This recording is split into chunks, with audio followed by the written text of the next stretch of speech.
গঙ্গায় স্নান করতে গিয়ে বিপত্তি, মৃত্যুমুখ থেকে একজন ফিরলেও তলিয়ে গেল 4 বন্ধু। পুলিশের মুখ ফেটে বেরোচ্ছে রক্ত, ধরে ধরে লাঠি ফেলে যাত্রীদের। বনগাঁ রুটে দেখা গেল ধুন্ধুমার পরিস্থিতির ছবি। 31শে ডিসেম্বরের মধ্যে আধার কার্ড লিঙ্ক না করালে বাতিল হয়ে যাবে প্যান কার্ড। প্রতি নিঃশ্বাসে বিষ, গ্যাস চেম্বারে বন্ধ হয়ে গেল স্কুল, জারি একাধিক নিষেধাজ্ঞা। এলাকার মহিলার বাড়িতে ভোররাতে কার্তিক ফেলেন টিএমসি কাউন্সিলর, চিঠিতে মনের কথা যা লিখলেন তাতেই পাড়া জুড়ে পড়ল ঢি। সংসদের তৃণমূল হইচই, এটা কি শুরু করলেন তরুণী সাংসদ, ভাইরাল ভিডিও। মোদি শাহের বিরুদ্ধে এফআইআর করুন, কমিশনের দাবি কংগ্রেসের। আসছে বিস্তারিত আলোচনায়।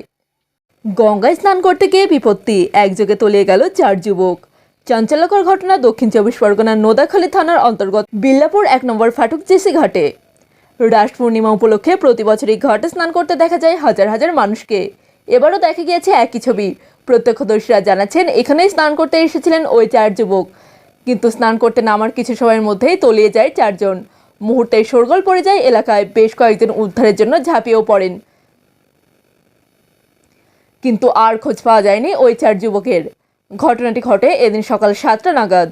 শোরগোল শুরু হতেই খবর যায় পুলিশের কাছে। পুলিশের তরফে খবর দেওয়া হয় দমকলে, আনা হয় ডুবুরি, নামানো হয় নৌকা। জোর কদমে শুরু হয়ে যায় তল্লাশি। যদিও তল্লাশি অভিযান শুরুর বেশ কয়েক ঘন্টা কেটে গেলেও খোঁজ মেলেনি যুবকদের। ঘটনা প্রসঙ্গে এক প্রত্যক্ষদর্শী বলেন, 7টা নাগাদ ওরা স্নান করতে আসে। প্রথমে একজন তলিয়ে যায়, তাকে বাঁচাতে বাকিরা ঝাঁপিয়ে পড়ে।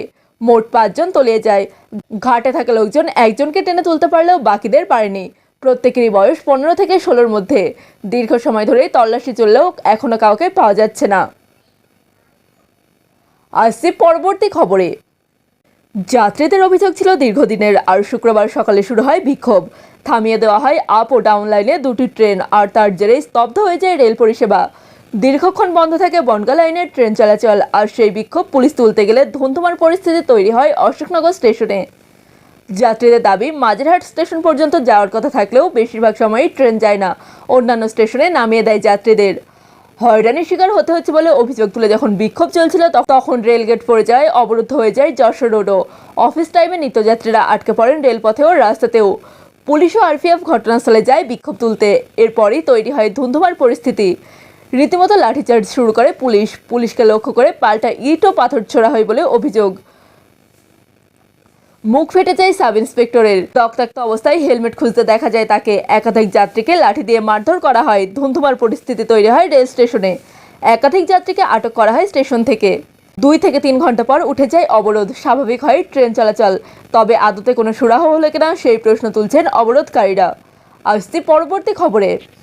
ভারতীয় নাগরিকদের যে কোনো গুরুত্বপূর্ণ কাজেই প্রয়োজন পড়ে আধার কার্ডের। আধার কার্ড সবসময় আপডেটেড থাকা জরুরি। সরকারি কাজ সহজ করার জন্যই আধার কার্ডের সঙ্গে প্যান কার্ড লিঙ্কের নির্দেশ দিয়েছিল সরকার।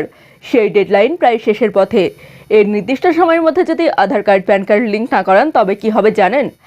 আগামী 31শে ডিসেম্বর আধার প্যান কার্ড লিঙ্ক করার শেষ তারিখ। এই তারিখের মধ্যে আধার কার্ডের সঙ্গে প্যান কার্ডের লিঙ্ক করাতে হবে।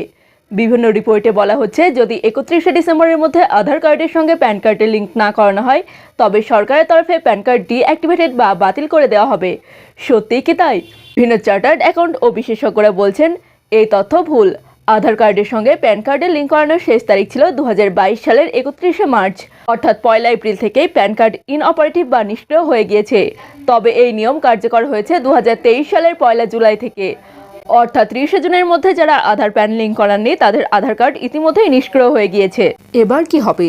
যদি আধার প্যান লিঙ্ক না করা থাকে তবে প্যান কার্ড নিষ্ক্রিয় হয়ে যাবে, তবে তা কখনোই বাতিল হয়ে যাবে না। জরিমানা দিলেই আধার কার্ডের সঙ্গে প্যান কার্ড লিঙ্ক করা যাবে। সিবিডিটির সার্কুলার অনুযায়ী 234H ধারায় 1000 টাকা জরিমানা দিলে প্যান কার্ড আবার সক্রিয় হয়ে যাবে। আসছি পরবর্তী খবরে। বিষাক্তপুরীর রাজধানী, শীত পড়তেই কুয়াশা নয়, ধোঁয়াশার চাদরে ঢাকা পড়েছে দিল্লি। বাতাসের গুণমান ভয়াবহ রইল আজও। এই নিয়ে পরপর 3 দিন ভয়াবহ মাত্রায় রয়েছে দিল্লির বাতাসের গুণমান। বাতাসের গুণগত মান বা এয়ার কোয়ালিটি ইন্ডেক্স পৌঁছেছে 498-এ। বিশ্বের সবথেকে দূষিত শহরের মধ্যে দ্বিতীয় স্থানেই রয়েছে দিল্লি। এই পরিস্থিতিতে অনির্দিষ্টকালের জন্য প্রাথমিক স্কুল বন্ধ রাখার সিদ্ধান্ত নেওয়া হয়েছে। বর্তমানে বিশ্বের সবথেকে দূষিত শহর পাকিস্তানের লাহোর। সেখানে বাতাসের গুণগত মান 770। তারপরেই রয়েছে দিল্লি। রাজধানীতে ক্ষতিকর PM 2.5 মাত্রা অত্যন্ত বেশি। এই সূক্ষ্ম ধূলিকণা নিঃশ্বাসের সঙ্গে শরীরে প্রবেশ করে ফুসফুসের পর্দা ফুটো করে দেয়। দিল্লির সবথেকে দূষিত জায়গাগুলির মধ্যে শীর্ষে রয়েছে জাহাঙ্গীরপুরি, সেখানে বাতাসের গুণগত মান 458। এরপরে রয়েছে বাওয়ানা, যেখানে বাতাসের গুণগত মান 455। ওয়াজিরপুরেও বাতাসের গুণগত মান 455 রয়েছে। দিল্লির রোহিণীতে বাতাসের গুণগত মান 452 রয়েছে। পঞ্জাব বিভাগে বাতাসের গুণগত মান 443। ঘন কুয়াশার সঙ্গে দূষণ, গোটা দিল্লি কার্যত ধোঁয়াশার চাদরে মুড়ে গিয়েছে। কিছু কিছু জায়গায় দৃশ্যমানতা কমে শূন্যে দাঁড়িয়েছে। ব্যাপক সমস্যা হচ্ছে যান চলাচলে, বিমানও দেরিতে উঠছে। দিল্লির রুটে অধিকাংশ ট্রেনই কমপক্ষে 2 ঘন্টা দেরিতে চলছে। এদিকে প্রবল দূষণের কথা মাথায় রেখে আপাতত দিল্লির সমস্ত প্রাথমিক স্কুল বন্ধ রাখার সিদ্ধান্ত নেওয়া হয়েছে। মুখ্যমন্ত্রী অতীশী নিজে এক্স হ্যান্ডেলে পোস্ট করে এই কথা জানিয়েছেন। পরবর্তী নির্দেশ না আসা অবধি অনলাইনেই পঠন পাঠন চলবে। অন্যদিকে দূষণ নিয়ন্ত্রণে এয়ার কোয়ালিটি ম্যানেজমেন্ট কমিশনের তরফে গ্রেডেড অ্যাকশন রেসপন্স প্ল্যান বা GRAP3 কার্যকর করা হয়েছে।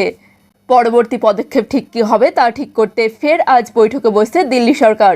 জোর বিজোর পদ্ধতিতে ফের গাড়ি চালানোর নিয়ম ফেরানো হবে কিনা তা নিয়েও চূড়ান্ত সিদ্ধান্ত নেওয়া হতে পারে। আসছি পরবর্তী খবরে। এলাকাবাসীর বাড়িতে কার্তিক ফেলেছে পৌরসভা। কার্তিক ঠাকুরের সঙ্গে আসা চিঠিতে অন্তত তেমনটাই ঠাউর হচ্ছে। আর তা ঘিরে শোরগোল। হুগলির বৈদ্যবাটিতে শুরু হয়েছে রাজনৈতিক তরজা। বিষয়টা ঠিক কি? কার্তিক পুজোয় নববিবাহিত বন্ধু বান্ধবদের বাড়ি কার্তিক ফেলার রীতি রয়েছে বহুকাল ধরেই। সেই কার্তিক ঠাকুর ফেলতে গিয়ে বিতর্কে জড়ালেন বৈদ্যবাটি পৌরসভার এক তৃণমূল কাউন্সিলর। স্থানীয় সূত্রে খবর, বৈদ্যবাটি পৌরসভার 19 নম্বর ওয়ার্ডের কাউন্সিলর পৌশালী ভট্টাচার্য শ্যামল মাইতি নামের একজনের বাড়িতে কার্তিক ফেলেন।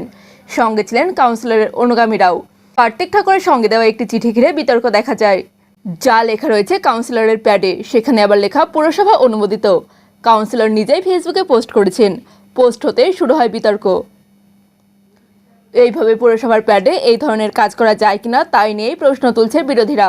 ঘটনা জানাজানি হওয়ার পরেই বৈদ্যবাটি পুরসভার চেয়ারম্যান পিন্টু মাহাতো কড়া ধমক দেন ওই কাউন্সিলরকে। এই বিষয়ে পুরপ্রধান পিন্টু মাহাতো বলেন, পুরসভার কাউন্সিলরের প্যাড পুরসভার কাজে ব্যবহার করার জন্য, এইভাবে ব্যক্তিগত কোনো কাজ বা মজা করার জন্য তা ব্যবহার করা যায় না। যে কাউন্সিলর এই কাজ করেছে তার বিরুদ্ধে পদক্ষেপ করা হচ্ছে। আগামী দিন যাতে এই ধরনের কাজ আর না করেন সেই নিয়ে তাকে সতর্কও করা হয়েছে। আসছি পরবর্তী খবরে। ভোট মরশুমে বিজেপির হয়ে প্রচারে নেমে আদর্শ আচরণবিধি লঙ্ঘন করেছেন প্রধানমন্ত্রী নরেন্দ্র মোদী এবং কেন্দ্রীয় স্বরাষ্ট্রমন্ত্রী অমিত শাহ। এই মর্মে অভিযোগ জানিয়ে এবার নির্বাচন কমিশনের দ্বারস্থ হল কংগ্রেস। বৃহস্পতিবার মোদী ও শাহের বিরুদ্ধে আদর্শ আচরণবিধি লঙ্ঘনের পাশাপাশি বিভিন্ন নির্বাচনী প্রচার কর্মসূচিতে তাদের বিরুদ্ধে নিন্দনীয় ভাষণ দেওয়ারও অভিযোগ করেছে জাতীয় কংগ্রেস। বিভিন্ন সংবাদ মাধ্যমে প্রকাশিত প্রতিবেদন অনুসারে উপরোক্ত কারণে বৃহস্পতিবার এই নির্বাচন কমিশনের কাছে নির্দিষ্টভাবে অভিযোগ দায়ের করেছে কংগ্রেস। একই সঙ্গে এই ঘটনায় পদ্ম শিবিরের বিরুদ্ধে নির্বাচন কমিশন যাতে পদক্ষেপ করে সেই দাবিও তোলা হয়েছে কংগ্রেসের তরফে। কংগ্রেসের অভিযোগ, মহারাষ্ট্র এবং ঝাড়খণ্ডে ভোটের প্রচার করতে গিয়ে মোদী ও শাহ আদর্শ আচরণবিধি লঙ্ঘন করেছেন। জয়রামের বক্তব্য হলো, মোদী তার একের পর এক নির্বাচন কর্মসূচিতে কংগ্রেসের 3 প্রয়াত নেতা নেত্রী তথা দেশের প্রাক্তন 3 প্রধানমন্ত্রী সম্পর্কে মিথ্যা ভাষণ করেছেন। জয়রামের দাবি, মোদী বিজেপির নির্বাচনী প্রচারে বলেছেন, জওহরলাল নেহরু, ইন্দিরা গান্ধী এবং রাজীব গান্ধী তপশিলি জাতি ও উপজাতি এবং অন্যান্য অনগ্রসর শ্রেণীর মানুষের উন্নতির বিরোধিতা করেছিলেন।